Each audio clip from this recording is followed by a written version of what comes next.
was at the Lincoln Memorial or the Yeah. Reflection. It was at the Lincoln Memorial right in front of the Reflection Pond, and it actually rained for a little bit. Delayed. Whoa. Yeah. Yeah. I'd heard that it was like extremely cinematic and that it almost doesn't even look real. So, Dude, it looked cool. Yeah, I got to check it out. I haven't really paid much attention to like the media build up or, I've seen like a few face offs and, a little bit of talking online between the guys. I saw like that Pat McAfee face off you sent me, but besides that, haven't paid attention to much. This is it. I mean, they walked out from the Lincoln Memorial, like down onto the stage. Like it was pretty sick. I'm trying to find a big frontward picture for you. I guess maybe don't have it here, but you get the idea. Steps of the Lincoln Memorial. Oh, sorry, I'm not even sharing. You got like the steps of the Lincoln Memorial here. Oh shit! Them walking down from like as he introduces like fighters. Like there's Bo Nickel walking down with a child, wish kid, his daughter. I don't think it. Younger brother. No disrespect, obviously, but Bo Nickel walking with a person. Bo Nickel walking with another human. Yeah. What was I going to do? What was I looking up here? Here we go. But anyway, there you go. Look at this. Like this picture here, just where it's not going to blow up. That's very so cool. Let's see, like the face off right there. Them two with the Lincoln Memorial in the background. That's a sick picture. Poton looking back to his old self, bald self. If you can watch the press conference, watch it. Josh Hockett kind of was weird again, but in a different way. He was like a sad version of himself. He, at a certain point, just started kind of giving his commentary on every fight after somebody would get asked a question. He'd be like, "Oh, I really love Derek Lewis," but it got to like a weird level. He was just talking too much, too long. And then he randomly was like, "Ilya Topuria, you married a whore in Miami.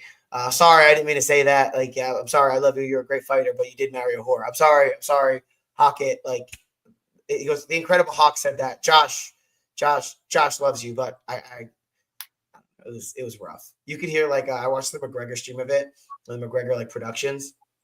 And you could hear people in the background being like, "All right, this needs to end," or actually laughing at him. A couple of things were funny, but I think they told him to dial it back because the initial thing that I had heard was that he was not going to be allowed to be there because he's too much of a wild card for them.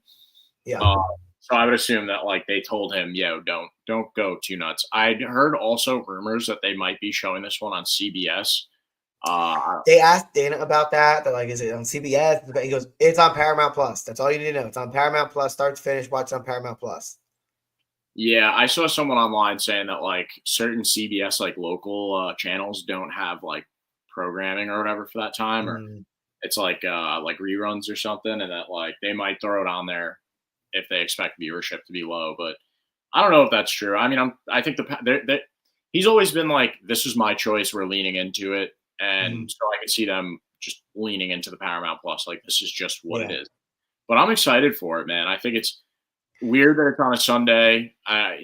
It's got its reasons, but despite Flag Day is very important. It's a very important day in history. It's Flag Day.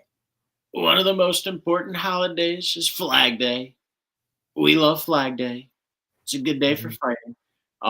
But yeah, I'm very excited for it. I just wish it was on a Saturday because it's like what, a 7-8 fight card. Jump right into the action. Open. Yeah, I mean, maybe they'll move faster through dead time. I hope they do. I hope they don't like air commercials and everything. Like I would just love it. Like just a Saturday night with everything going on too. It's kind of good because like everybody here in New York is going to be watching the Knick game and that would be on at the same time. Yeah. So that is nice too. That actually worked out really well. Could you imagine? They would have probably had to program around that. I bet you. Facts. Yeah, I bet you no matter what, the NBA finals were probably scheduled for maybe that night, or maybe not, but I bet you there was some sort of coordination there, or would have been at least. Maybe. They haven't been shy about booking. Yeah, they haven't been shy about booking stuff the same night as other events and just kind of like flexing and being like, well, we have this. I think the government being involved in the UFC one makes it different. I think it has more to do with it being Flag Day. 100%. Oh no, 100%. But I'm saying if the Flag Day was on Saturday, they'd be doing this on Saturday. Oh and yeah, I guarantee you the NBA would not be doing the finals on Saturday because the government's involved and they don't want anything drawing attention away from the government focused UFC event. Just knowing what we know about Trump and attention, I think he would talk to Adam Silver and be like, "Yo, no." Yeah, I don't know. Maybe, I mean, yeah, because the finals has been structured the way it is with like when they go away, they have the 2 days off and everything. It's just kind of like maybe they would have started on another day. I don't know. No, I don't think the NBA. I'm going to hold my opinion that fucking Trump would not have anything competing. If the NBA finals were going on at the same time as his the birthday NBA party. Fuck. The NBA doesn't give a fuck about him. The only reason he was even. I don't know. They let him come to the Knick game, man, and Adam Silver sat next to him. That had everything to do with A, he's a New York guy, and B, he's like old friends with James Dolan more than anything. That they don't let or decide when the president comes in, but I also don't think they would like move because there's so much else. Now you have to move all the other things. Well, but I'm not saying they would move it. I'm saying that it like when it came time to schedule it, because the UFC was before they were going to schedule the finals.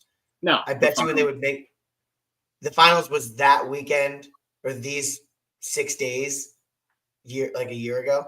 It's not dependent on like how the conference finals go. It very loosely, but like it was pretty much going to be these days.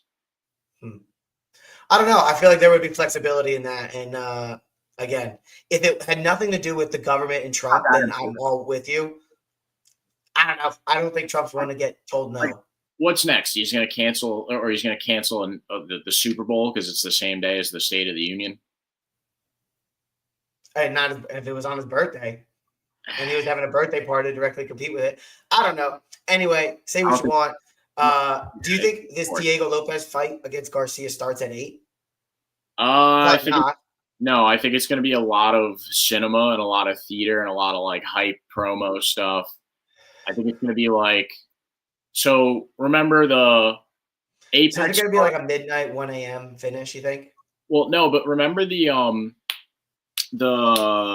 what's that shit called? The Sphere card, where it was like all about like Mexican Independence Day, and they were really going hard with like the cinematics, and like between each fight was like a little mini movie. I think you're gonna see something similar to that, where it's like gonna open with like the birth of America and move on to like maybe like the Revolutionary War, and then I think they're probably, it's a very like war heavy time in our country right now. I feel like it's gonna be a lot about like, this is all the fighting we had to do for our country. Well, he has announced that Texas dropping like a military promo video. I didn't see any of that. I'm not surprised. It would be the perfect time to do it right before Michael Chandler's on this card, right? Yeah, like I guess, not right before my pick, but yeah. I could see like right before Michael Chandler fights, they do like a little promo about like D-Day with him in it and like shit like that. I can see that.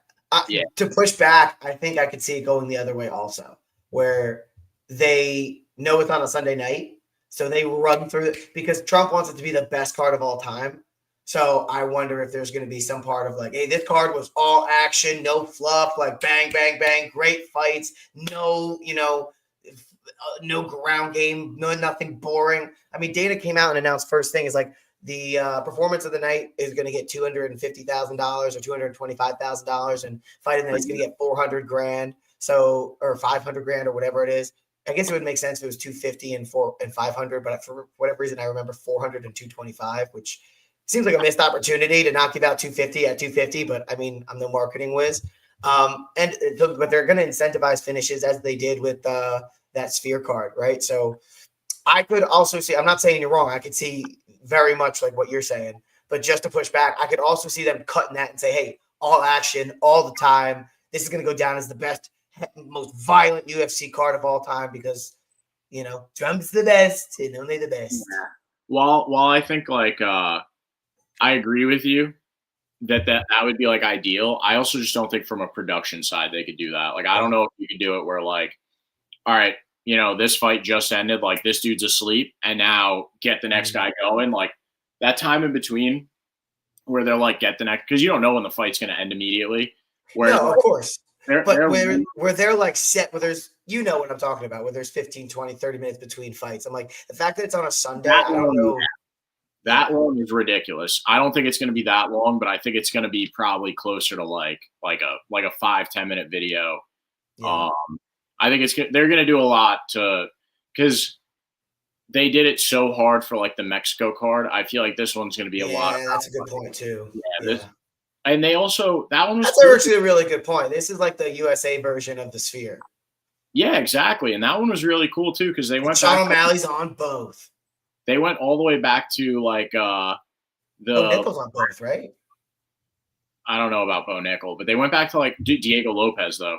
But they went back through like even like the Aztecs and the Incas and stuff like that. Like there was just really cool shit that they went back through and really blew it out. Like I could see the cinema value of this card. I don't think they're going to skip an opportunity to potentially hype up America and like, you know, lean into the fact that they have some of the best cinematographers. Like so many people can make good little movies and stuff nowadays. I think you're going to see a lot of like pro America stuff in between fights. What was the Sphere card?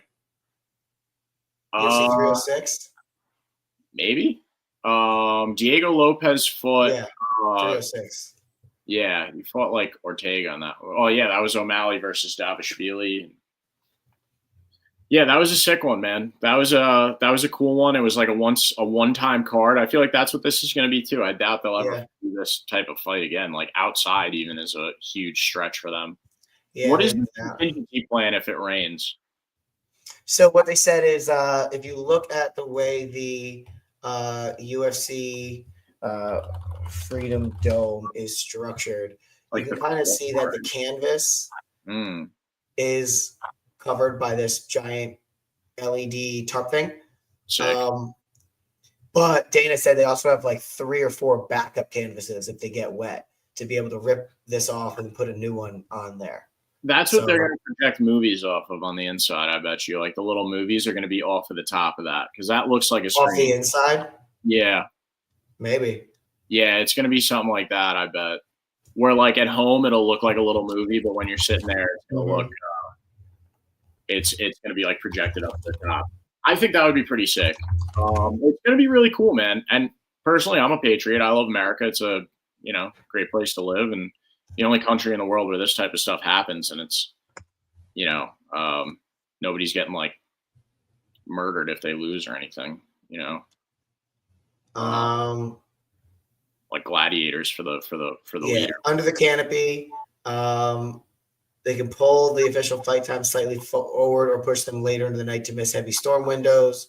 Outdoor mat from getting too hot or slippery. A rain delay? Oh my God. I think they're saying they're trying to avoid a rain delay. So like play your movie. Maybe it may be a point for you. Hey, we have these movies that we're going to be playing. So if there's a storm coming in, we can play a movie and then roll to the fight and be a little bit more flexible.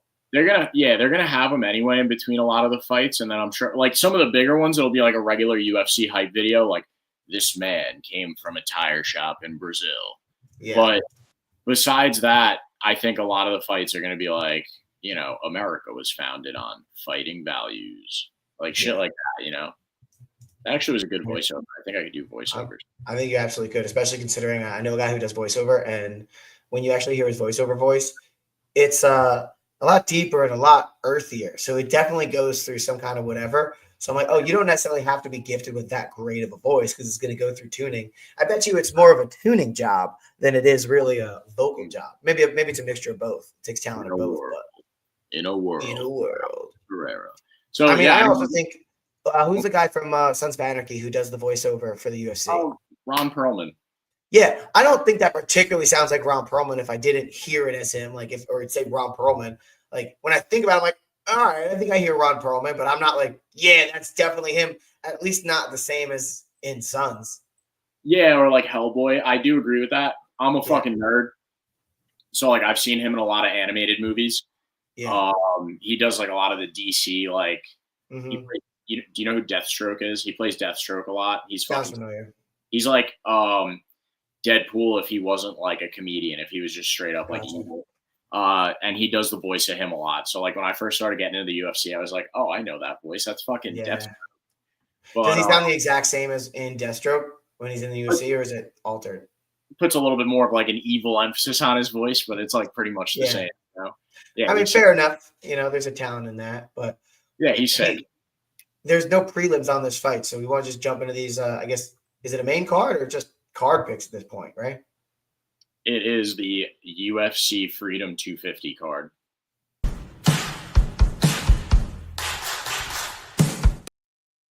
And starting that card off is guy who shared the UFC Noche spotlight, who's a lot higher up on the card at UFC Noche. Also, something debuting for me, at least on Tapology, that strength of schedule metric. I don't know if we can see it or if it's too small, but you got Diego Lopez at 61, strength of schedule 27-8-0. Steve Garcia coming in at a 26 strength of schedule 19-5, and coming in on at least a 5-fight win streak, a plus 140 underdog out of Albuquerque, New Mexico, 34 years old, 6 foot tall. He's got a 3-inch reach advantage over the 5'11", 145-pound, 31-year-old Brazilian Diego Lopez. He's 3-2 over his last 5 losses to Volk, and also Volk wins against everybody else. Think about David Onama knockout. You got the decision from Calvin Kattar, Kyle Nelson knockout, Sung Woo Choi. Steve Garcia is a violent man, but how do you think this is going to go for Diego Lopez? I think Diego Lopez is even more violent. Only 2 losses to Volk over his last 5 speaks a lot to me. Volk, he looked awesome in those 2 fights. Diego Lopez's stock didn't drop at all, and that's why he's on this card, because he did land a lot of shots on Volk. He's violent. He's aggressive. He thumps. Like, there's like a thumping noise. He does a lot of like heavy overhand stuff, and it legit sounds like somebody is like hitting wood. He's awesome. I'm a huge fan of his. I do like Steve Garcia. That strength of schedule thing here on Tapology is really interesting because, like, you know, you already knew that going in ahead of time. These 2 guys, Diego Lopez has already fought some of the best in the world in like crazy short notice fights against guys like Dan Ige, I think, like just insane. Always puts on a show. I think he's going to go out there, get a crazy finish, and open up this card in awesome fashion. And that's not to say that Garcia is not going to like fight back. Like, Garcia is going to look great too, but Diego Lopez is so much less conventional, and the spinning attacks, the spinning elbows are crazy. I think that's going to be a big thing for him. I think he's going to draw blood early in this fight, and you know, whether it goes finish or decision, I think it's that'll be a good optic for him. Is the blood. Always a bloody Diego Lopez fight. What do you think? Yeah, I think Diego Lopez just has a little bit more grit. And that's not necessarily Steve Garcia's fault, but I think the people that Diego Lopez has fought is just like, I mean, again, the 61 to a 26. I don't know how accurate. You know, I need to look at that a little bit more to see how much I agree or disagree with that strength of schedule. We're going to get to one in a little bit that I'm like, I don't know how we compare kind of, we'll get to it in the future. We'll talk about it. But anyway, minus 138, Diego Lopez, and how have these lines really changed? As bad as minus 165 for him. He kind of started as minus 178. It's getting a little bit more even as it goes on. I think as people maybe get a little bit more familiar with Steve Garcia, but I'm just looking at when was the most recent fight between these guys? Coming off that Volk decision 4 months ago, 7 months over knockout over Onama. To go from Onama to Lopez, that's a huge jump. And then to go from a Volk to a Garcia, no disrespect to Garcia, you are taking a step down to go out there and have the relative skill and the strength of schedule you have. You've been on big cards before. We talked about UFC Noche. I don't think he's necessarily afraid of the spotlight. I'm not saying that Garcia's gonna, but you just got to talk, favor the guy who's been there before. Also, I think Diego Lopez, he's a lot more versatile. He's going to, be able to grapple. And we've seen in the first round that Steve Garcia sometimes can, get grappled in the first round. He has come back and won it in the second. But I think Diego Lopez is a guy, as we've seen, be super duper durable. And I don't know if I'm nervous about that Garcia comeback to a finish. I like Diego Lopez taking the first round, and then I'm going to give him to at least split the next 2. So I like Diego Lopez. He could potentially finish, but more than likely, I think he's going to go out there, get a solid victory and by decision. That's your strength of schedule, though. You just said it right there. He's going from Volk down to Steve Garcia, whose best fight is David Onama. Yeah. The rub, I just want to touch on this. The rub is so real. He just spent almost an hour in an octagon with Volk and went out there. Who was it he fought in between? He fought John Silva and knocked him out with a spinning elbow. He looked fantastic. And he beat up John Silva, who was a fucking world breaker and was looking like he was going to beat the crap out of everybody. I might have had Silva in that fight. And Silva, I think, is like an actual contender. I think 138 is a steal for Diego Lopez, I think, in this fight. Yeah, minus 170 there. Yeah, I said UFC stats here up to 138, June 13th, minus 138. Makes you wonder if people know something. Plus 170 down to 133. It's getting even. But yeah, I just like Lopez. Maybe it's worth picking. 82%. We're on Lopez from Tapology, so they're in agreement with us. Not sure who's taking the inverse. Again, maybe there's something to be said. We'll find out soon. Yeah.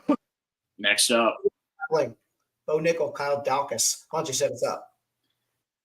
I have every reason to go with Bo Nickel in this one. Bo Nickel has beat up a lot of people that he's fought. You know, he has one loss, and that was to and it was a bad one. That one to Reiner de Ritter. And so he's beat up everybody he's fought except for RDR. And Kyle Daukaus kind of like is weird like RDR. Like he's good counter grappling, counter wrestling, good at getting up. Like he's a wrestler at his core. When he was first in the UFC, he was because he had like that little bit of hiatus where he got cut and then came back. And since he came back, he's looked really good. Gerald Meerschaert submission, Michel Pereira knockout. Like those two fights, you knock out a guy whose strength is his hands, and then you submit a guy whose strength is his jiu-jitsu. You're making a statement right there. And he's weird like RDR, where he's got those knees in the clinch. And that's ultimately what finished Bo in that RDR fight. Now, Bo came back after that and fought Rodolfo Vieira and looked really good. Rodolfo Vieira is not that well, I don't know. He looked really good in that one. But I don't know if Kyle Daukaus has a really good chin historically. I'm having a tough time with this one. At minus 330, Bo Nickel has no value. They both have 25 as their strength of schedule here on Tapology, which I love because I do think that they fought very similar guys. It's just that Kyle Daukaus spent a little bit more time at the bottom and Bo Nickel has had a faster trajectory. Unfortunately, I think Bo Nickel, and it's not unfortunate. Like I don't have like a bias towards either of these guys. I do think Bo Nickel is going to win. I think he's going to win 2-1. I think that there's going to be a round when Kyle Daukaus looks a little bit like RDR and he's got that awkward style. He's got those long, weird limbs like him too, like that lanky frame. I haven't done a size comparison on the two of them, RDR to him, but, you know, he's like taller too. He's 6'3". Bo looked so good after the Rodolfo Vieira fight. That like and RDR is like levels above Kyle Daukaus, so I have to go with Bo Nickel. I think that when he has his moments where he does what he wants to do, Bo is going to be like, "Oh shit, this has happened to me before," and adjust and know what he has to do in this fight. And ultimately, Bo Nickel is probably going to win either a decision or maybe a submission. I don't think he's going to knock out Kyle Daukaus. His chin is like not bad, but I think Bo is going to win by decision. What do you think? That was a long, convoluted answer to get there, but I hope you got it. You hit a lot of points. And I just want to look at, these are guys who, if you look back on the other page, I think it was like a 26-26 strength of schedule. Gerald Meerschaert, Michel Pereira. The question is do we think, how would Bo Nickel fare against a Michel Pereira? That would be an interesting fight. Michel's being a really interesting striker with a legitimate amount of power. Kyle Daukaus finished him with a right-handed ground strikes. Now, maybe it's a fluke, maybe it's not, but he looked good in that fight after, I think he was out of the UFC. Yeah, he went to Cage Fury for a while, and now he's back. He lost to Eric Anders in a grappling match. Also lost to him in the UFC a little bit earlier, but lost to Roman Dolidze as well. Kyle Daukaus is interesting. Obviously, he's got that grappling background, loves the Darce choke. But I'm not worried about Bo Nickel in a grappling situation. I'm not worried about Bo Nickel necessarily getting darced by Kyle Daukaus, even though maybe some people could argue that it's possible. Sure, it's possible, but I'm not necessarily, it's not coming to my mind as something I'm going to be contending with as a potential outcome in this fight. I think, if anything, Kyle Daukaus might be stiffing that jab I guess they do have the same level of same reach, but I think if Kyle Daukaus is beating up that lead leg of Bo Nickel and then he lands a couple, strong punches to his jaw and Bo Nickel can't breathe, Bo Nickel, we have seen him kind of quit before. And maybe that was a one-time thing and he's came back a little bit harder, but I could also see, getting punched in the face and then, not really liking it. Again, I think he's a very big USA guy. Not to say that Kyle Daukaus isn't, obviously they're both from the States, but Bo Nickel kind of wears it on his back a little bit more, so he might be a little bit less likely to be like that here and fight through it. If he even needs to, he's probably, going to use his feet and then go for that takedown. And I can see him just using that grappling style to hold Daukaus down, land some like punishing elbows and whatnot. So I am going to lean Bo Nickel here. As you can see, 25 to 25 strength of schedule. I think Bo Nickel is stronger. He's less experienced, but I think he's going to have a much larger grappling advantage. And I'm just going to say that, Kyle Daukaus isn't going to be able to get off those punches because, again, strength of schedule isn't fantastic. GM3 by submission is great, considering, but sometimes GM3 shows up, sometimes he does not. Again, I like the knockout by Michel Pereira, but he's a little bit wild. So anything can happen in this one. Minus 330, I would not bet on Bo Nickel. I'll take Bo Nickel with a pick, but I won't bet on Bo Nickel because I think it's more even than this. So if I was going to bet, I like the plus 270 underdog with Daukaus. That being said, for the record-wise, I do believe Nickel's going to win. I just don't trust it that much to lay 330 on him. So that's why I was like kind of making that case for Kyle Daukaus before. And again, if you bet responsibly. Like, we're not experts. We don't know any future. We're just here talking about it. We're boys. But if I were to bet as well, it's like Kyle Daukaus, that line is sweet. And we've seen guys similar to him with that similar style beat Bo Nickel in the past, like beat him to quitting. So, right there with you on that. What do we got next? Mauricio Rufy versus Michael Chandler. Is it Rufy? I don't. The fuck's this guy? Mauricio Rufy, right? Fuck's this guy's name? Because like I know what he's naming himself. It's like a character from like a show. And I've watched like a little bit of the Netflix One Piece, I think it's called, and it's like that's why he calls himself a pirate. It's like an anime about this kid that wants to be like the best pirate ever, but then they fight and they got like superpowers and shit. So that's where Mauricio Rufy, not Hoofy, Rufy. So that's where he gets the name from. Is like that guy's name is Rufy, but when he first got to the UFC, I think if that was his real name, rhymes with Puffy, Ruffy. But this says Rufy. I think so. Yeah, I think it's Rufy because that's the kid's name in the show. But when he first got Monkey D. Luffy? When he first got Rufy, I think. So is it Monkey D. Luffy? I don't fucking know, bro. This isn't the show you're talking about? Anyway. It is, but I don't really like I've seen like an episode of it. I've never that's the thing. I don't fucking know, bro. It says is it Ruffy or Rufy? The world may never know. We'll see what Anik has to say tomorrow. Well, they when he first got to the UFC, they were saying Hoofy, because that would have been like the Portuguese evolution of it if that was his real name. But then it came out it wasn't and everything. So that's not even the name of the show. It's like Luffy, I think. But yeah, so Mauricio Rufy versus Michael Chandler, and I think I'm just gonna be short, quick, sweet, to the point of this one.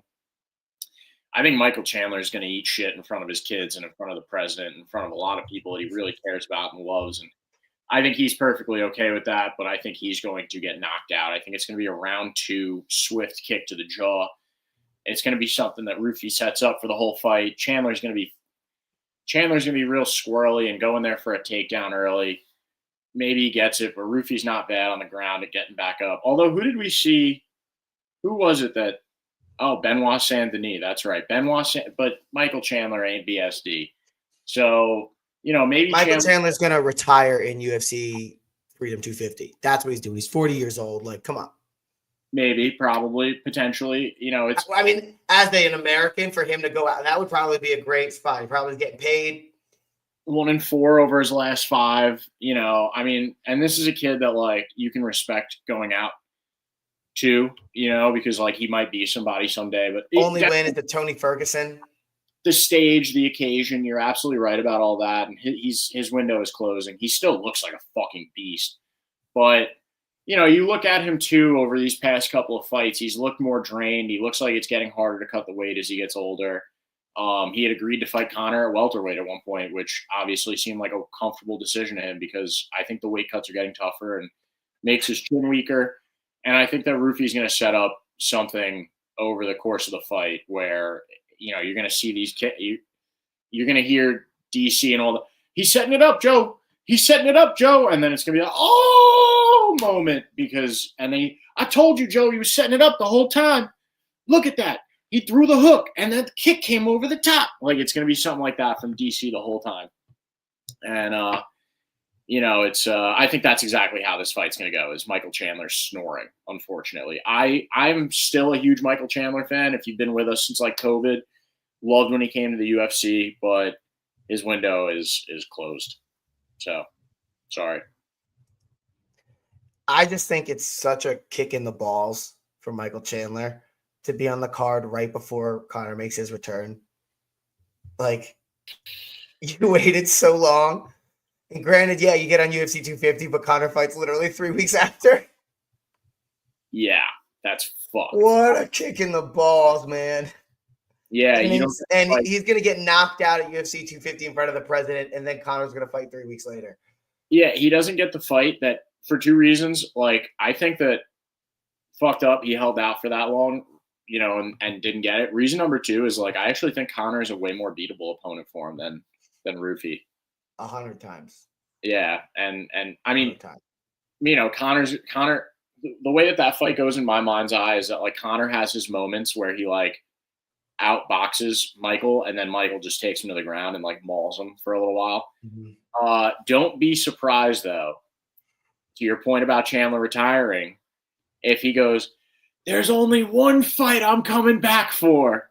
He's back too. Some shit like that. Like, I could see him put that past him after he's knocked out to just like, all right, now I lost, and then he's gonna root against Conor McGregor immediately, and then hopes he loses to Max. Like, he was only one man left for you to fight. Yes, he's gonna end it with one final. I think he embraces, like, the meme that he is to some degree, and I think he's gonna call him out and then go, "See you at the top," and drop the mic, and then that'll be the last we see of him, because Conor's never. Yeah, no. When I grab him by the skirt off of that chest, and oh man, exactly. All right, I'm sorry. So how do you think? All good. Yeah, Mauricio Rufy. I like spinning back kick. I think Mauricio Rufy's just way more dangerous, way longer, way faster, way more precise with his shots. I think Chandler could potentially go for, like, a takedown here, and I think Rufy's probably going to manage it. I don't know if you can see that peaking out, 91% on Rufy, minus 650. That is somebody at an extremely favorable, or should I say unfavorable betting line, minus 426 for some, what even is this? On Polymarket. I guess that's his first line of Polymarket. But, you're looking at minus 620 on FanDuel, 491 on Kalshi. Caesars minus 475, Bet River minus 5. I mean, just disgusting lines. So not bad actually, but I would feel comfortable taking that in this one, throwing him into a parlay. Maybe not straight up, but I don't know that I see really a opportunity for Chandler to get a W here. So I would feel comfortable, even though he's that much of a favorite, still putting Rufy in, like, a parlay or something for me, to be honest. Yeah, it's probably like plus 120 because of how steep the money line is. May not add much, but yeah. I'm saying, like, my prop that I would take, because it's probably so steep because, like, of how the money line is, but I would probably go, like, round 2 knockout for Rufy. That's, like, where I feel comfortable. I think he's gonna, like, have a tough one in round 1. Maybe I think Chandler will touch him a little bit, and I think he actually will, like, go out there and give a performance. Rufy wins in round 2 is plus 1,600. Oh, sweet. So then I wonder what it is by knockout. That's even better. And then just one more thing to give Michael Chandler his flowers. The strength of schedule thing is really cool to look at on here. Like we mentioned, 33 for Rufy. Michael Chandler with maybe like the third or fourth highest score on this card with 70. Sorry, it's plus 140. It's kind of misaligned. That's fine. That was probably for Chandler and went in round 2. But Michael Chandler with one of the highest strength of schedule scores on this whole card. How about that, right? 70. Fucking incredible career for the guy. Has fought. Got to give him that. Got to give him that at least. Even in his last 5 fights, murderers. Right? Yeah. Sorry. Talked enough about that one. Derek Lewis versus Josh Hokett, dude. How do you feel? One of the lowest strength of schedules, 13. Right. 9-0, though. Only 9 professional fights, but he's 9-0. Got to win from Crucifix. Knockout with elbows. Knockout. And then decision with Curtis Blades. And Derek Lewis knocked out Curtis Blades pretty quickly as Curtis Blades was going in for a lazy takedown. Josh Hokett coming in off a quick turnaround after that war against Blades.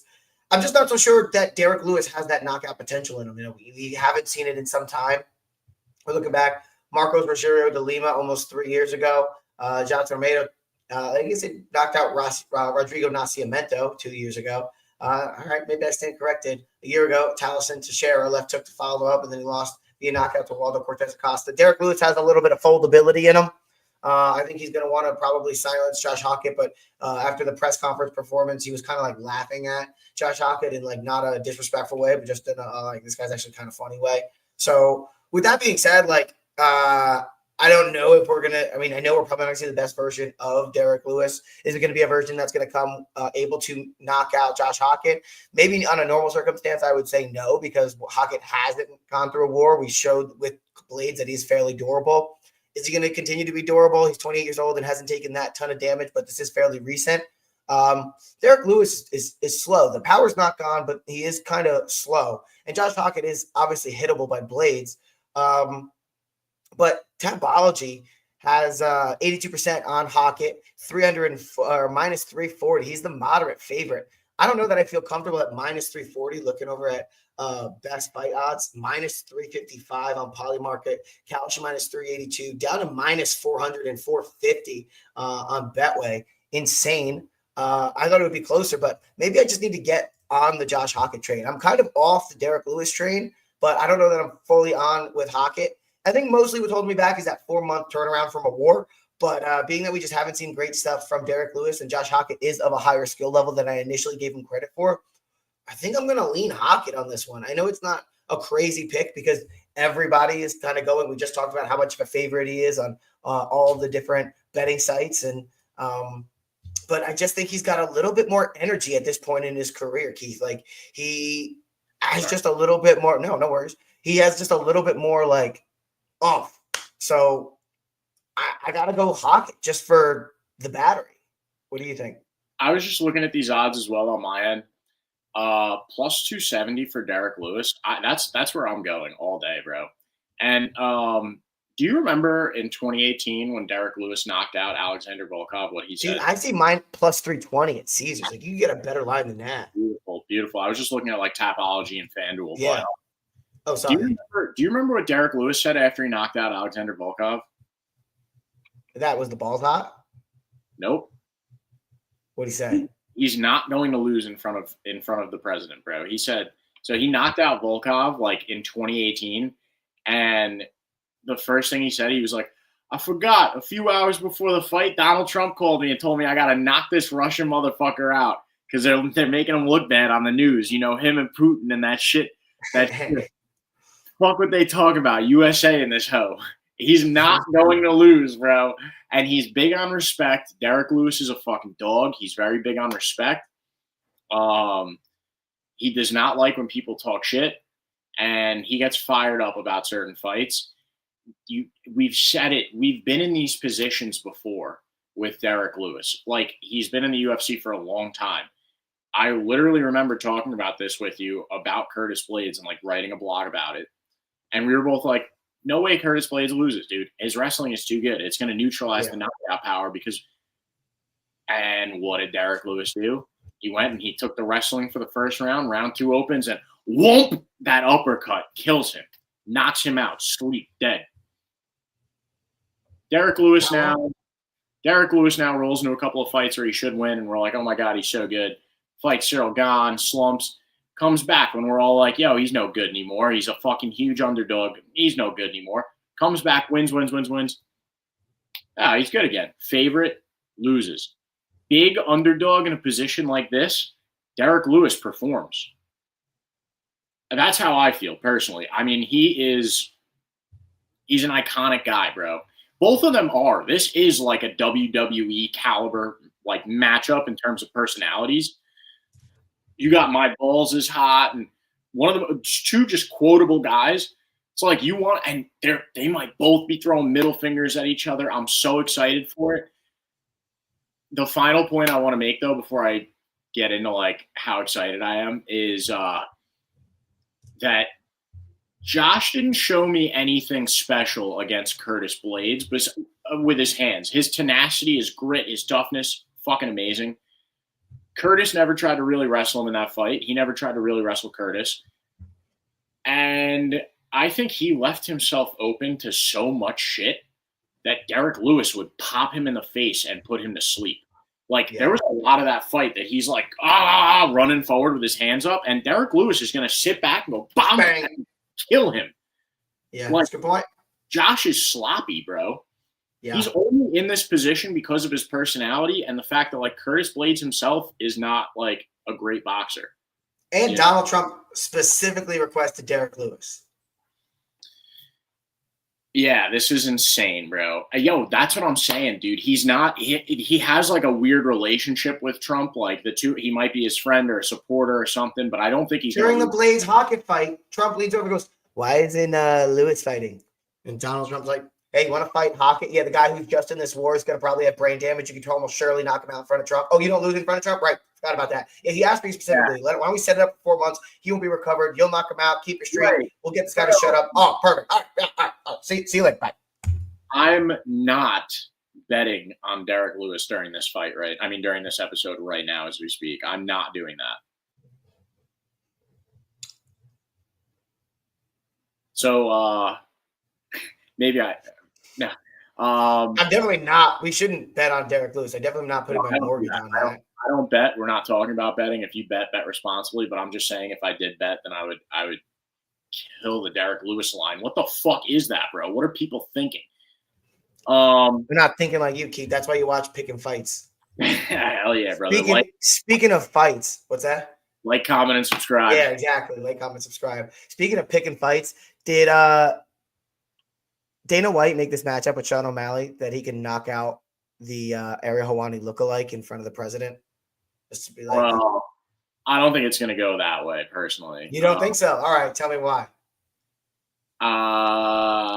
I think that, well, maybe it went like that. You know, he was probably requested to be on this card, you know, and like just maybe, I'm sure the president has asked for some people. I don't think he's asked for all of them. I think some of them name value, you're going to put them on this card regardless. I think this matchup was made because Aiemann Zahabi is a little bit older and sometimes vulnerable to creative striking. However, he's on fucking fire. And this is another one that the line doesn't make sense to me because I actually think Aiemann Zahabi is going to go out there and submit Sean O'Malley. Hot take. Yeah. This is my hot take, bro. But I think he's going to go out there and I think he's going to take him to the ground and at least threaten a submission a couple of times. It's going to be the finish value is huge on this card. Everybody's going to be digging for it. He's sometimes a conservative fighter that when you see him fight guys, he does get himself into positions to maybe end fights, but then pulls back a little bit. He's a decision guy primarily. Now, if he goes balls to the wall and wants that finish and goes to wrestle Sean early in the fight, starts trying to go for, I think that he has the ability to go out there and submit him. On the flip side, though, like I said, he's vulnerable to creative striking, and if he abandons what really could work for him in this fight, like if I was his coach and I'm like, yo, go out there and win the bonus, be aggressive, put it all out there, then he would probably win by submission. But look at plus 180 for Zahabi to win by submission. Well, that doesn't make sense because what's his money line right now? His money line is plus 355. Plus 350, plus 350. So it's even less. That doesn't make sense. FanDuel is saying plus 350 for him to win, but plus 180 for him to win by decision. I'm reading this right? This is O'Malley to win by TKO. Yeah, no, I was going to say that doesn't make any sense. Yeah, these I had to click down here for Zahabi submission up here. Oh yeah, okay, plus 2,500. Yeah, that's like if you're like kind of nuts and you're feeling like if he goes out there aggressive, he could lock something up. Like I am.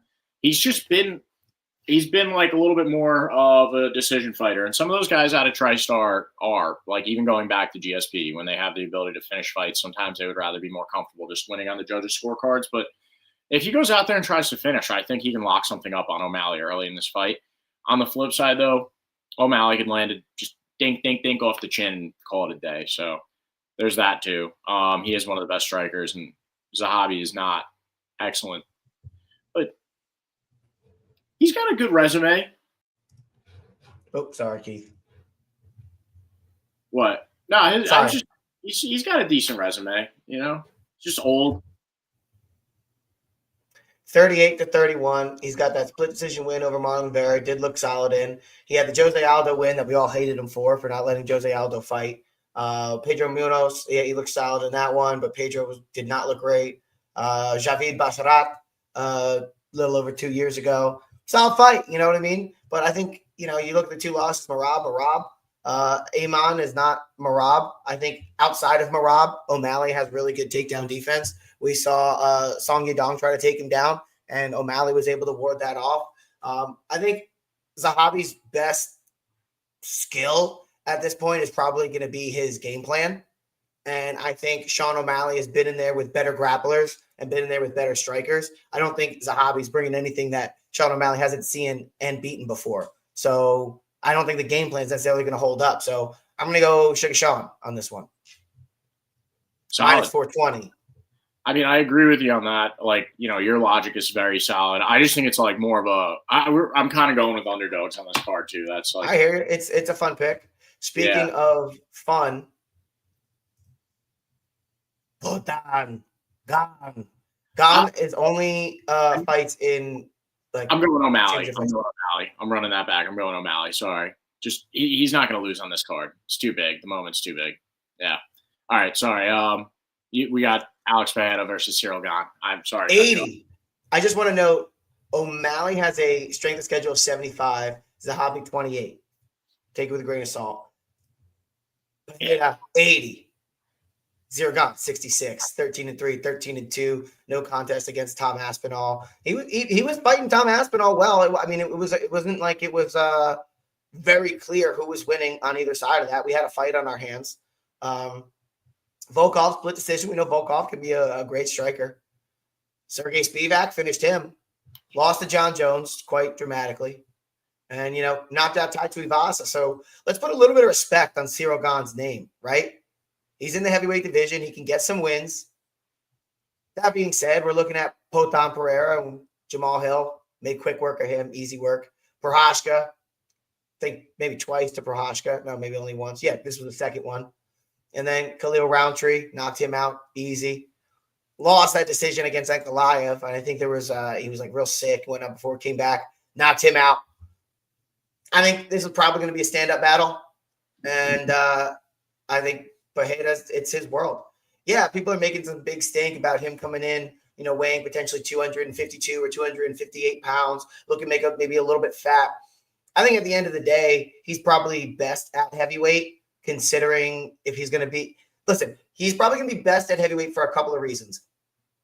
If he's able to relax and not be on a super strict diet while still eating clean and healthy, and he just happens to be 258, that's probably a natural size for him that he's used to fighting normally at, training at. So there's a chance that we see the best version of Pereira at a 258, where he's comfortable, healthy, doesn't cut weight, strong. Could be good. Now, maybe he's a little bit slower, but you also have to remember he's got the skill set of a guy much smaller than him. And the heavyweights don't have a skill set of the lower weight classes. That's what makes Tom Aspinall great. Cyril Gane is super duper athletic, but remember, he's like 5 in the world in FIFA or 20 in the world in FIFA. So I don't think Cyril Gane is a serious fighter in the way that Pereira is. I mean, he is a world champion in kickboxing, which is essentially what this fight is going to be, but also multiple division world champion in this sport as well, at lower, more skilled weight classes. He's going to be just as heavy because Cyril Gane weighs in generally around 247. They wanted Pereira to be around 242. So, I mean, he's not going to have as much muscle on him, but he's not grappling. So I don't see why I wouldn't pick Pereira here. And I want you to tell me if I'm missing something or what. I'm going Pereira. It's not terribly challenging. He's got a high ass. It's always those athletes with the high asses. Bo Jackson, he had a high ass. First of all, I just want to say I can't believe this fucking fight is happening. this is bananas. This is like a dream matchup that Alex Pereira, I think you could make a case that he needs to be on the Mount Rushmore of this sport. He's one of the GOATs of this sport. So lucky to like live in an era where we've got to see him come up to this point now where he's fighting for his third belt. And I think he's going to win it. I think Cyril Gane is going to be incredibly frustrating. He's so nonchalant. Yeah. Turn up the volume. Alex at heavyweight, your boy. He's looking thick, huh? He's a massive man. He's a massive man. He is. That's, when I was in high school, they would always talk about the players who had that high ass. Okay. It's like a runner. Bo Jackson. Every athlete that's elite has like the high ass, like a good fucking deer. Like a horse, like a stallion. It sits way up on the torso. It helps for better athleticism. Okay, and you see that from fact. You see that from him. Yes. Arrow's stupid, bro. He's like, and you see that from him. You see that from Pereira. You see that in the tape that he has a ass, like a stallion. You see he has an ass like Bo Jackson. Like, bro, they got a high ass like Bo Jackson.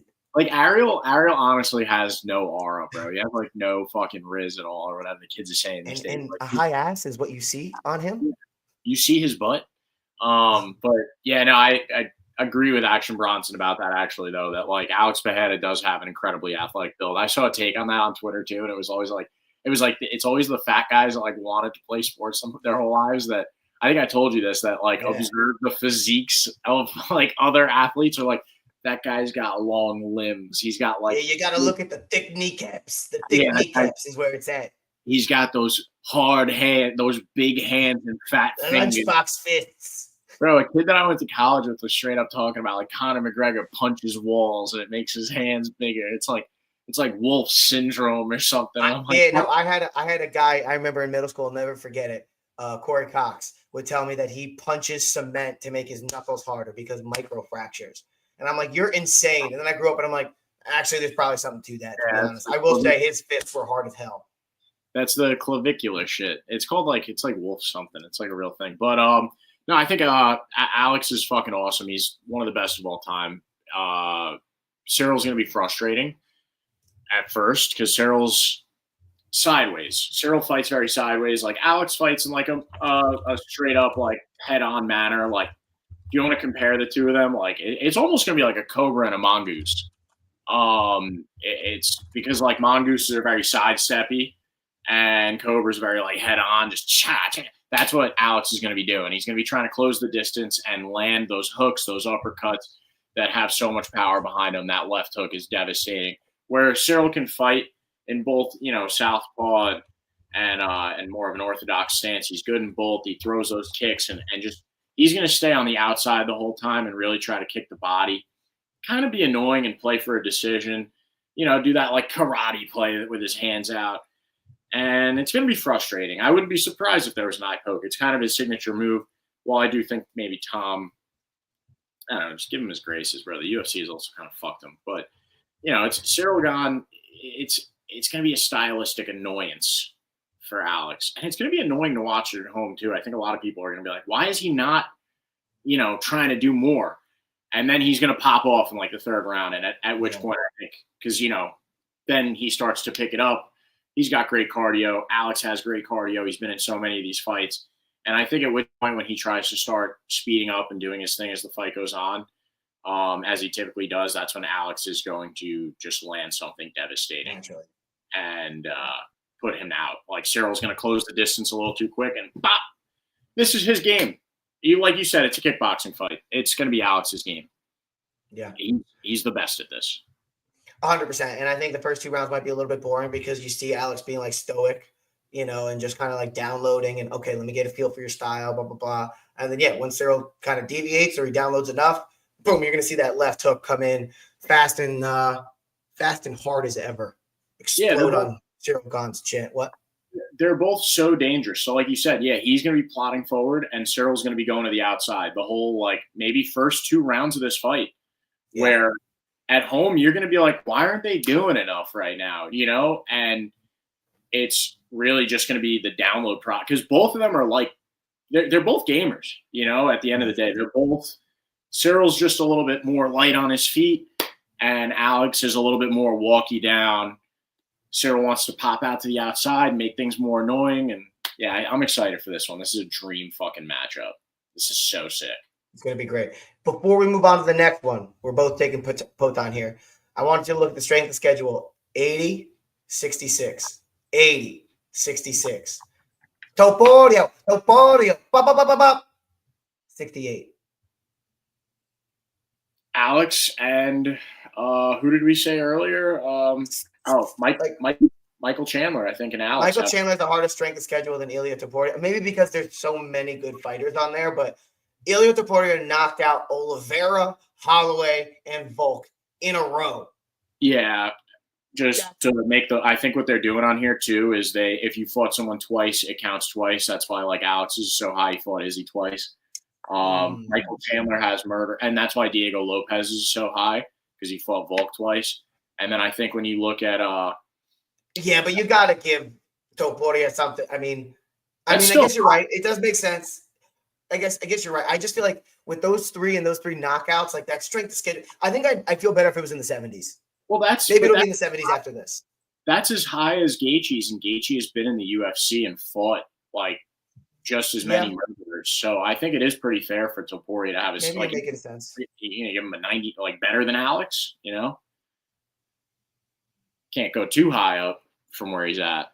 No, but yeah, I mean, maybe I'm splitting hairs now that I think about it a little bit more, but it does feel just 68. I think of as a D. And I'm like, but wrong way to think about it naturally. Anyway, before we get started, I think there's a video that we have to play. I think you would beat Ilia Topuria. I grab him by the scruff of the chest and slap that little nose off him, yeah? Little ding-dong of a thing he is, yeah? I'm fucking Spanish. I'm in Marbella, bro, yeah? I'm in Marbella at the bare knuckle stall, and let's see what's what. We're bouncing the yoke of a bare knuckle. You little fool, I'll cave your head in. You little short-ass thick, I'll box your jaw in. On site. I'm in Marbella, Spain, yeah? I'm in Marbella, Spain, October 12th at the bare knuckle. Stall it, bro, yeah? See what happens here. See what happens when you come across me. That is one of the funniest motherfuckers to ever walk this planet. Yo, and it's I said that is one of the funniest motherfuckers to ever walk this planet. Top Toro. Yup, Toro. Yeah, that Top Toro, bro. I actually hope Connor. It's like a knuckle on my jaw, yeah. We'll talk about this at a later date, but I actually kind of hope Connor. I kind of hope Connor wins because it would be just so good for the sport, man. It would. That's what the world needs right now. An interesting phenom just to get behind. Top Toro, grab him by the scruff of the chest and bolt the nose off him. Yeah. Oh my God, I've been saying that the last 4 days. Automatically puts him in title contention. Like the next title fight would be Conor McGregor, and that's why I hate to see Max. I hate to see that happen to Max, but he might need to lay his sword down again. Well, I mean, it's not like he would do it intentionally, but I get. No, I know what you mean, but like just like career-wise, metaphorically, like take one for but if you lose, like, hey, no one's counting that against you. Like it's McNuggets. Yeah, for the good of everybody, I guess. Yeah. I get what you mean. It's just like I think that a title fight for McGregor is this for the BMF belt? The two of them, him and Max. No, I don't think Max lost it. I think. I didn't think it was on the table. Like I didn't think it was on the line. I don't think it's for the BMF belt. Be better if it was. Make that thing worth something. But yeah, in this fight, Justin Gaethje versus Ilia Topuria. I actually think that minus 675 is still Vegas like underselling this. I don't think that Justin Gaethje has a shot in this fight. And yeah, I mean, just like you sent me the Pat McAfee face off that they did over like virtual or whatever, and yeah, he's like, what do you do for like tape study, Justin? Do you like watch videos of Ilya and get guys in to train him? And he's like, I don't do any of that. I have a coach and he just tells me what to do. I'm like, this guy's fucked. You need a game plan to go in against Ilya. You can't just go in there and be wild, man. You could do that against Paddy Pimblett because Paddy Pimblett is not this level of fighter, but Ilya Topuria is the best boxer in this, like, like in like the smaller weight classes. Like, he's the best boxer in this like collection of, like, let's say if you grouped up like, featherweight, lightweight, welterweight, best in that realm. Obviously Alex is like in the heavier classes, but you could compare the two of them, bro, with just the way that they fight and the combinations that he throws. And bro, you see like the slow motion Ilya Topuria, the way that he throws punches like from the hip, the intentional sitting on him. Dude, that guy has to throw with such the knockout power, bro, the touch of death. I don't know if this fight's going to make it past 2 minutes. I don't see a world in which Justin Gaethje wins. And he's going to go in there and be like, oh, just be stupid, bro. It's my time, he said. It's not going to work for him. And, yeah, he's an idiot. Ilya's smart. Like, not maybe in his life outside of fighting, but, like, he's one of the smartest, most technical, most, like, strongest, just scariest fighters I've ever fucking seen. I don't think that there's going to be like a Jai Herbert moment in this fight. I don't think that there's going to be like a Jai Herbert moment in this fight where like Justin catches him with anything and then gets on top. Like and he could do it any way he wants to too. Like he could submit him, whatever. It's just, I think Justin's in trouble big time. What do you think? Yeah, I mean, Justin goes out there and throws, and he's a brawler, and Ilya Topuria is intentional. Topuria! He's intentional with, how he goes out there and fights and game plans and sits on his punches, and those hooks are intentional, and he's baiting fighters. And not to say that Justin necessarily isn't, but I just think that there's it's a different level, different point of his career. There's about 10 years almost that separate these guys. Sure, there's a couple inches on Justin Gaethje's side, but I don't think it's going to be enough here. I think not only the speed is on Topuria's side, but I think the intentionality, the intelligence, the fight IQ, and the follow through, the power. There's so many ways that Ilya could win this fight, and so few. And even Justin said it himself at the press conference. He goes, "All I have to do is go out there and be perfect and execute my game plan." I'm like, if you need to be perfect in order to win, your chances of winning are not high. I don't think Ilya Topuria has to be anywhere near. Topuria has to be anywhere near perfect in order to win. So, is that your new vocal stim? Yeah, it is. I can't stop. You're saying that around the house. Your sister's gonna get so mad at you, bro. Too, and I was like, "Could have about a chest, yeah." And she's like, "That's your vocal stim," and I'm like, "I can't stop." I have like 4 sayings I just cycle through. It's better than mine. I can't say mine on camera, but yeah, I agree with you, man. And Justin Gaethje, on that point about him having to be perfect, it's like Justin says that for a lot. And like a lot of athletes do say that, right? Like guys will say that going into the Super Bowl, like we got to be perfect for like 60 minutes, or whatever. No, but I feel like they don't say, "Oh, we just got to be perfect." I think it's like, no, we got to execute the game plan. But I would, if I was a sports psychologist and or somebody who's dealing with the media and or a coach, I don't want to put into my person's head or into other people's head that I need to be perfect because the odds of being perfect. It lows. Like, hey, I'm going to go out there, execute, but like, I need to be perfect almost insinuates that you're like, nobody's perfect. So if I need to be perfect to win, the odds that I'm winning are low. Like that almost says low confidence. Yeah, you're going to get punched in the face. Like it's not going to be a perfect performance. Like you might give up a round. And if you need to be perfect, you're screwed. Right. Yeah. It's like you're trying to break 72 and you have a double bogey on the first hole. It's like, well, fuck. There goes that. Yep. I agree. All right, man. This is a fucking sick card. I'm so pumped. Hell yeah. Sick card. You're pumped. I'm pumped. I hope we're not up till 2 a.m. I hope there's some cinematic, but I hope it's rolling. I hope we don't have a lot of dead time. I think it'll be a solid card. I think it'll be very pro-America, administration, but it is what it is. The fights are going to be. Give me your rundown. Yeah, Diego Lopez over Steve Garcia. Bo Nickel over Kyle Daukaus. Mauricio Rufio over Michael Chandler. Derek Lewis. I love this pick. Derek Lewis to beat Josh Hokett. I'm going to go Sean O'Malley to beat Amin Zahabi, but sneaky submission maybe on Zahabi's part. Alex Pereira to beat Cyril Gane, and Ilia Topuria to just devastate Justin Gaethje. What do you got? Topuria. I'm going to have to go with Diego Lopez to get the win over Steve Garcia. He's just a little bit grittier, more experienced in these big moments. Bo Nickel to get the win over Kyle Dawkins. So sneaky pick on Dawkins potentially.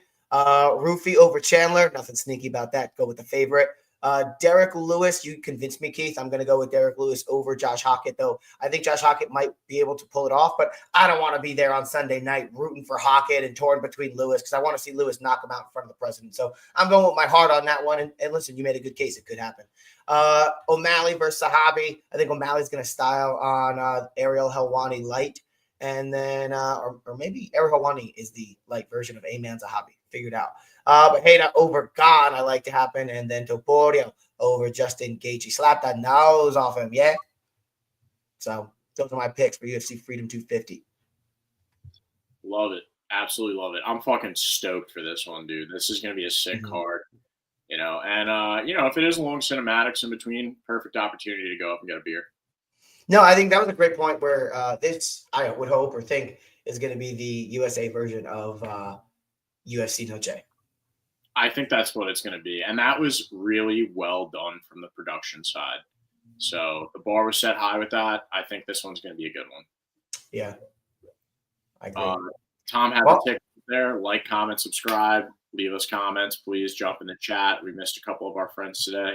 Went in an off day, right? Saturday fights tomorrow, but gave us the most, the ability to give the most up-to-date and accurate to our belief picks. So thanks for tuning in. Follow us on Twitter, Instagram, all that good stuff. It's all here in the description and the tickers. What do you got, Tom? No, I can't wait for the fights, and it's going to be sick. Peace.